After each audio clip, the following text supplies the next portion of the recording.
চুরি নিয়ে কবরে যেতে হলো এক হাফিজে কুরআন নারীর। কেন হলো এমন ভয়ঙ্কর পরিণতি? কি গোপন পাপ করেছিল সে? কবরও তাকে ফিরিয়ে দিচ্ছিল। সাপ, বিচ্ছু, ওঁত পেতেছিল। কিন্তু যখন স্বর্ণের চুরি সাথে দেয়া হলো, হঠাৎই বদলে গেল পুরো দৃশ্য।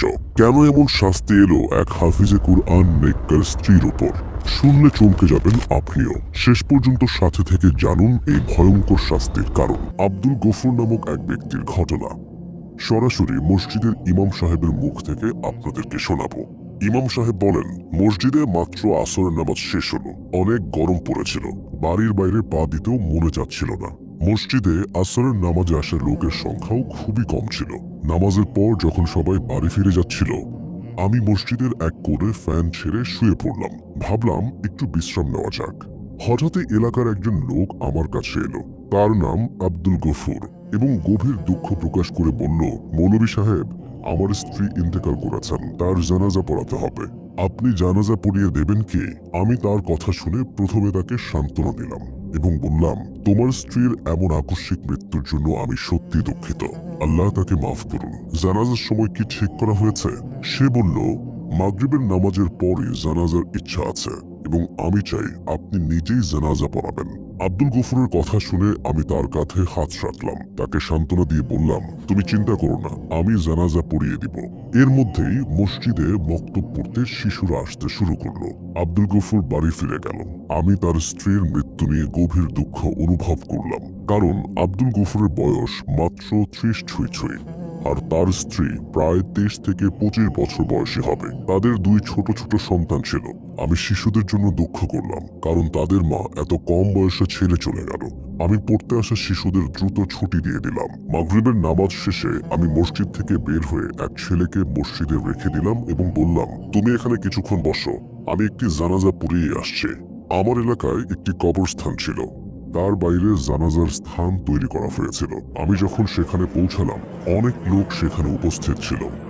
আমার আসার পর জানাজা হলো এবং এখন দাফনের কাজ শুরু হয়েছে।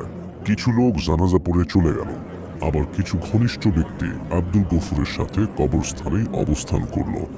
আমি নিজেও আব্দুল গফুরের জন্য খুবই মর্মাহত এবং চিন্তিত ছিলাম। তাই তাকে সাহস দেওয়ার জন্য আমি তার পাশে থেকে সাহায্য করছিলাম। কবর আগে খোঁড়া হয়ে গিয়েছিল এবং তখন মৃতদেহ কবরের মধ্যে নামানো হচ্ছিল।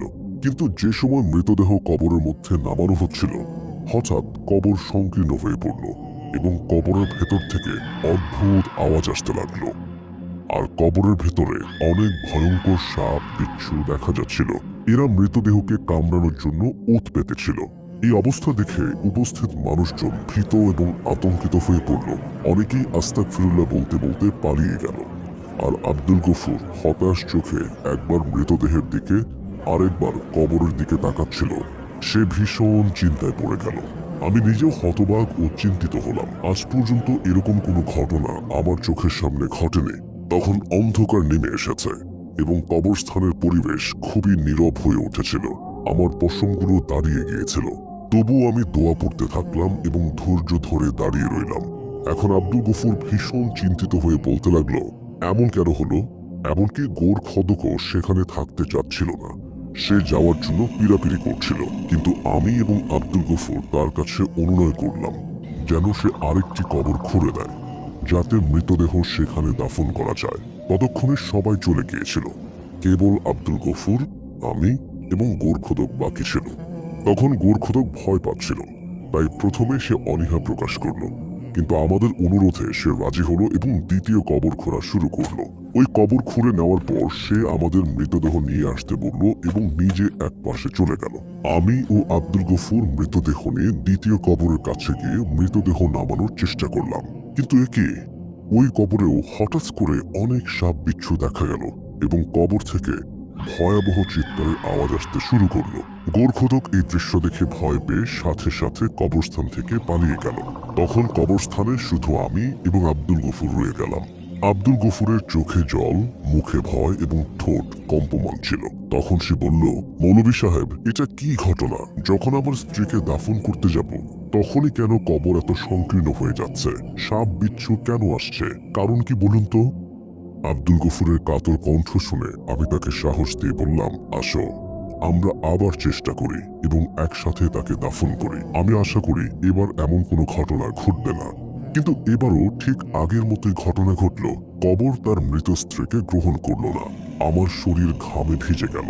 একজন মসজিদের ইমাম হিসেবে আমি আল্লাহর ক্রোধের শাস্তি ভালোই বুঝি।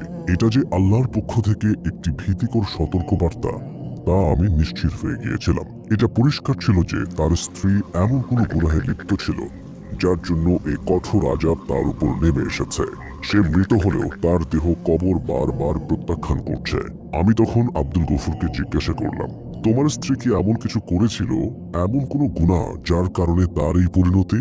আমার মুখে বিভ্রান্তির ছাপ দেখে আব্দুল গফুর কান্নায় ভেঙে পড়ল।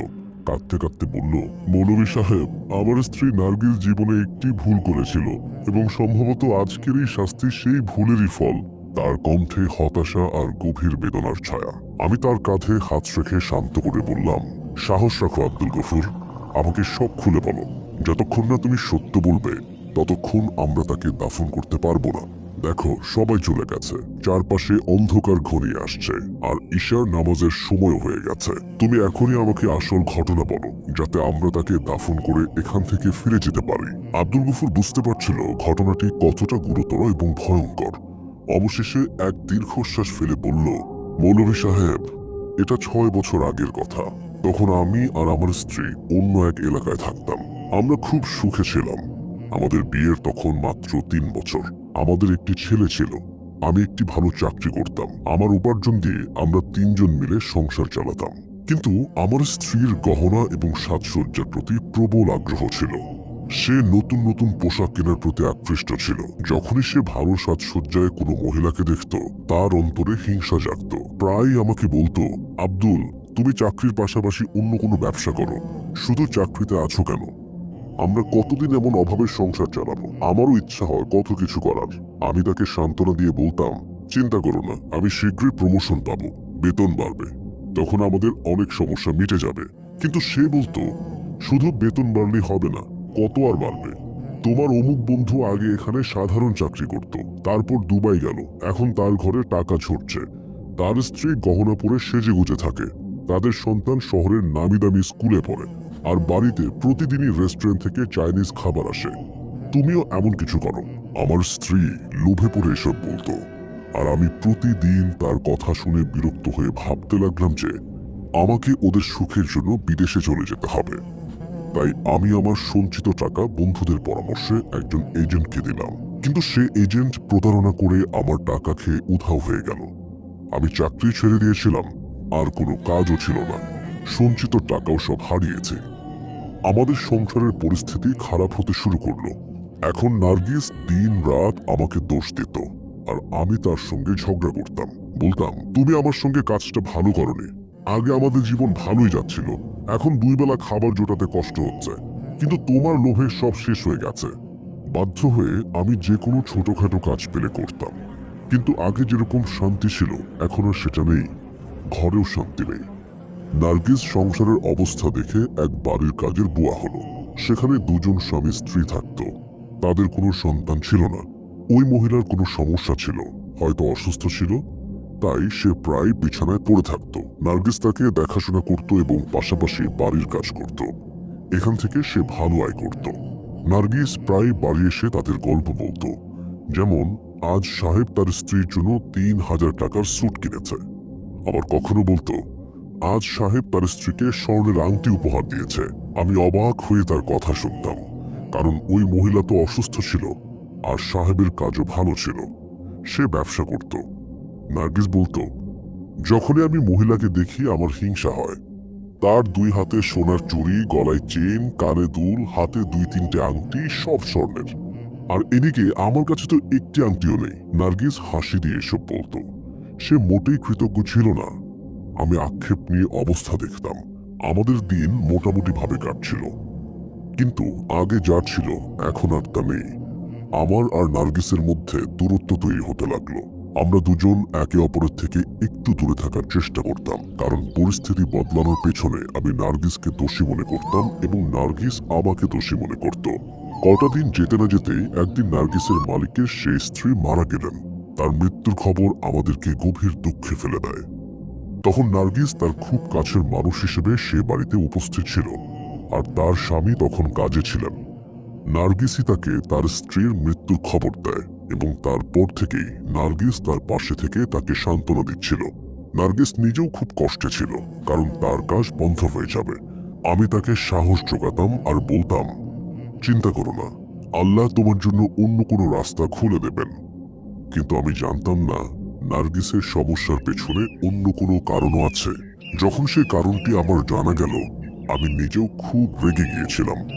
একদিন সন্ধ্যায় আমি হঠাৎ দ্রুত বাড়ি ফিরে এলাম। আমার তখন শরীর ভালো ছিল না, আর নার্গিস আমার আসার খবর পায়নি। সে তখন হাতে সোনার চুড়ি পরে খুব ভাব নিয়ে তাকিয়ে দেখছিল। চুড়িগুলো দেখে আমি অবাক হয়ে গেলাম এবং নার্গিসকে জিজ্ঞেস করলাম, এই চুড়িগুলো কোথা থেকে এসেছে, কার এগুলো? আমার কথা শুনে সে খুব হতভম্ব হয়ে গেল এবং চুড়িগুলো হাত থেকে পড়ে গেল। সে খুব দ্রুত আবার চুড়িগুলো তুলে নিয়ে বলল, আরে তুমি কখন এসেছো? আমাকে দেখে সে ভয় পেয়ে গিয়েছিল। আমি তার প্রশ্ন উপেক্ষা করে জিজ্ঞেস করলাম, এই চুড়িগুলো কার, কোথায় পেয়েছো? আমার কণ্ঠস্বর আর চোখের সন্দেহ ছিল, যা দেখে নার্গিস আরো ভীত হয়ে গেল। তার হাত পা কাঁপতে থাকলো। হঠাৎ সে মুখ থেকে জোরে জোরে কেঁদে উঠল এবং বলল, আব্দুল, আমাকে সন্দেহ করো না, আমি তোমাকে সব সত্য বলবো। তখন নার্গিস বলতে লাগলো, আমার মালিকের স্ত্রীর কাছে এত গহনা ছিল এবং সে সব সময় সেগুলো হাতে পরে রাখত। আমি তাকিয়ে থাকতাম অবাক হবার মতো, চোখ বড় বড় করে। আমার মনেও ইচ্ছা জাগত যে আমি এমন গহনা পরবো, হাতে এমন চুড়ি আংটি পরবো। তার চুড়িগুলো আমার খুব পছন্দ ছিল। তাই যখন মালিকের স্ত্রী মারা গেলেন, তখন না জানি কেন আমি পাগল হয়ে গেলাম। শয়তান আমাকে উদ্বুদ্ধ করলো, আর আমি মালিকের হাত থেকে সেই চুড়িগুলো খুলে নিলাম। কারণ আমি জানতাম সাহেব তখন খুব কষ্টে আছেন এবং তিনি গহনা চুরি সম্পর্কে কিছু টের পাবেন না। বাস্তবেও সাহেব কিছু বুঝতে পারলেন না, কারণ বাকি গহনা তো আগের মতো ছিল, শুধু সেই চুড়িগুলো ছিল না। প্রথমে আমি ভয় পাচ্ছিলাম, পরে নিশ্চিন্ত হলাম, কারণ সাহেব সেই চুড়িগুলো হারানোর ব্যাপারে কিছুই জানেন না। তিনি স্ত্রীর মৃত্যুর শোক থেকে বেরোতে পারছিলেন না।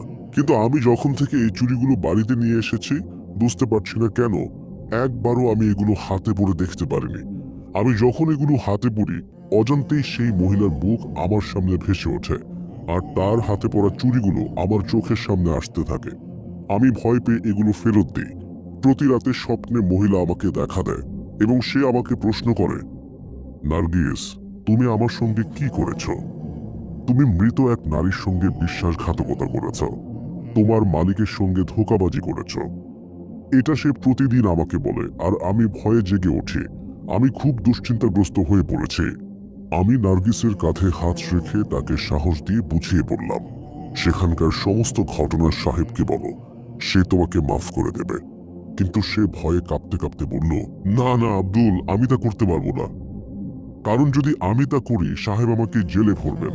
আমি জানি সাহেব খুব কঠোর, তারা ছোটখাটো ভুলও মাফ করেন না। আর স্ত্রীর মৃত্যুর পর তার হৃদয় অনেক কঠোর হয়ে গেছে। আমি জানি যদি আমি তার কাছে আমার অপরাধ স্বীকার করি, সে আমাকে মাফ করবে না, বরং জেলে পাঠাবে। আমি কিভাবে জেলে যাব? তোমাদের ছাড়া কিভাবে বাঁচবো? এই কথা বলেই নার্গিস আমার হাত ধরে কেঁদে উঠল। আমি অসহায় চোখে তাকিয়ে রইলাম। আমি বুঝতে পারছিলাম না তাকে কিভাবে শান্ত করব, কিভাবে তাকে সেই অপরাধ বোধের আগুন থেকে মুক্ত করব। ইমাম সাহেব, সেই দিন থেকে নার্গিস আর আগের নার্গিস ছিল না। ধীরে ধীরে সে আধমরা হতে লাগলো। তার রং ফ্যাকাশে হয়ে যাচ্ছিল, চোখের নিচে গাঢ় ছায়া পড়ছিল। মনে হচ্ছিল সে কোনো গুরুতর রোগে আক্রান্ত। নার্গিস সবসময় ভীত থাকতো এবং এমন স্বপ্ন দেখত যেন ভয়ঙ্কর কোনো কিছু দেখছে। যে নার্গিস আগে সাজগোজের প্রতি খুব উৎসাহী ছিল, হাতে গজিয়ে চুড়ি পরত, এখন চুড়ির নাম শুনলেই প্রচন্ড ভীত হয়ে যায়। সে আর কখনো ওই চুড়িগুলো বের করে দেখেনি, বরং নাম নেওয়া বন্ধ করে দিয়েছিল। এমন অবস্থায় আমাদের বাড়িতে একটি মেয়ে সন্তান জন্ম নিয়েছিল, কিন্তু নার্গিসের মনোযোগ সেই মেয়ের প্রতি একদমই ছিল না। সে তার অনুশোচনা ও ভয়ের ঘোরে ছিল। ধীরে ধীরে জীবিত অবস্থায়ও সে মহিলাকে দেখতে শুরু করে এবং প্রায়ই তাকে সামনে দেখে চিৎকার করতে থাকে, এবং তখন তার শরীরে অদ্ভুত অঙ্গভঙ্গি দেখা যেত। আমি চেয়েছিলাম মালিকের সঙ্গে কথা বলে সব ঘটনা খুলে বলবো এবং নার্গিসের জন্য ক্ষমা চাইব। হয়তো এর ফলে নার্গিস তার অনুশোচনা থেকে মুক্তি পাবে। এবং তার অবস্থা কিছুটা ভালো হবে। তাই আমি নার্গিসকে কিছু না বলে মালিকের বাংলোর কাছে গিয়েছিলাম, কিন্তু জানলাম মালিক 2 মাসের জন্য বিদেশে গেছেন। আমি খুব হতাশ হলাম, কারণ নার্গিসের অবস্থা দিন দিন খারাপ হচ্ছিল আর তার চিৎকারে আমার মন কেঁদে ফেলত। আমি জানতাম সে লোভে পাগল হয়ে মৃত এক মহিলার হাত থেকে চুরি ছিনিয়ে নেওয়ার মতো একটা বড় ভুল করেছে, কিন্তু এখন সেই ভুল তার গলার ফাঁস হয়ে দাঁড়িয়েছে। ওই চুরিগুলো এখনো আমাদের বাড়ির আলমারিতে পড়ে আছে, অথচ নার্গিস নেই, অনুশোচনার আগুনে পুড়তে পুড়তে পৃথিবী ছেড়ে চলে গেছে। এখন সব ঘটনার সত্য আপনার সামনে। মৌলভী সাহেব, এখন আপনি বলুন আমি কি করব, আমি কিভাবে এসব সহ্য করব? এই বলে আব্দুল গফুর আবার কেঁদে উঠল, আর আমি অদ্ভুত এক আতঙ্কের মধ্যে চলে গেলাম। আমি ভাবতেই পারিনি একজন নারী এমন গুনাহ করে কিভাবে এত ভয়ানক আযাবে পড়বে। আমি আব্দুল গফুরকে বললাম, তুমি এক কাজ করো, বাড়ি থেকে ওই চুড়িগুলো এনে দাও, কারণ আমার মনে হয় মৃতদেহ দাফনের সাথে এই চুড়িগুলোর সম্পর্ক আছে। বলতেই সে বিস্ময়ে আমার দিকে তাকিয়ে বলল, মৌলভী সাহেব, চুড়িগুলোর সাথে দাফনের কি সম্পর্ক থাকতে পারে? আপনি কি বলতে চান? আমি বললাম, তুমি চুড়িগুলো নিয়ে আসো, তারপর আমি তোমাকে সব বুঝিয়ে দেব। আমি এখানেই অপেক্ষা করব। তাকে সাহস দিয়ে আমি বাড়ি পাঠালাম। আমি তখন সেখানে দাঁড়িয়ে তসবিহ পড়ছিলাম এবং নার্গিসের মাগফিরাতের জন্য দোয়া করছিলাম। 20-25 মিনিট পর আব্দুল গফুর কাঁপতে কাঁপতে ফিরে এলো। হাতে সেই চুড়িগুলো ছিল। চুড়িগুলো সোনার তৈরি, অত্যন্ত সুন্দর চুড়ি। সম্ভবত এগুলো দেখে যে কোনো নারীর হৃদয় গলে যাবে আর পেতে চাইবে। নার্গিসের আকাঙ্ক্ষা করাটা স্বাভাবিক ছিল, কিন্তু সে তার আকাঙ্ক্ষা পূরণের জন্য ভুল পথ বেছে নিয়েছিল আর এক মৃত মহিলার হাত থেকে চুরি ছিনিয়ে নিয়ে নিজেকে স্থায়ী এক আযাবে ফেলে দিয়েছিল। তখন আমি আব্দুল গফুরকে বললাম, এই চুরিগুলো নার্গিসের কাফনের উপর রাখো, তারপর আমার সঙ্গে মৃতদেহকে দাফন করো। আব্দুল গফুর আমার কথা মেনে তাই করল। চুরিগুলো নার্গিসের কাফনের ভেতরে রেখে আমরা মৃতদেহ কবরের মধ্যে নামাতে শুরু করলাম। এবার কবর তাকে গ্রহণ করলো। নার্গিস যেই পাপ করেছিল তার অন্তরকে খুশি করার জন্য এখন সেই পাপ তার সঙ্গে যাচ্ছে। আগামী দিনে তার সঙ্গে কি ঘটবে তা আল্লাহই জানেন, আমরা কেউ জানি না। আমি আর আব্দুল গফুর তাকে দাফন করলাম এবং কবরস্থান থেকে বেরিয়ে এলাম। আব্দুল গফুর অত্যন্ত ব্যথিত ছিল, কারণ তাকে দ্বিগুণ কষ্ট সহ্য করতে হয়েছে। প্রথমত, তার খুব প্রিয় স্ত্রী এই পৃথিবী থেকে চলে গিয়েছিল, আর দ্বিতীয়ত তার জীবনের শেষ সময়টা এমন খারাপভাবে কাটল। আমি তাকে বুঝিয়ে বললাম, ধৈর্য ধরো। তার বাড়ি পৌঁছে দিয়ে আমি মসজিদে ফিরে এলাম। ঈশার নামাজ আগে শেষ হয়ে গেছে, কিন্তু আমাকে একা নামাজ আদায় করতে হলো। আমি একা নামাজ আদায় করলাম এবং আল্লাহর সামনে নার্গিসের জন্য খুব বেশি দোয়া করলাম, কারণ আমি জানতাম নার্গিস এমন এক পাপ করেছে যার শাস্তি হয়তো কিয়ামত পর্যন্ত বহন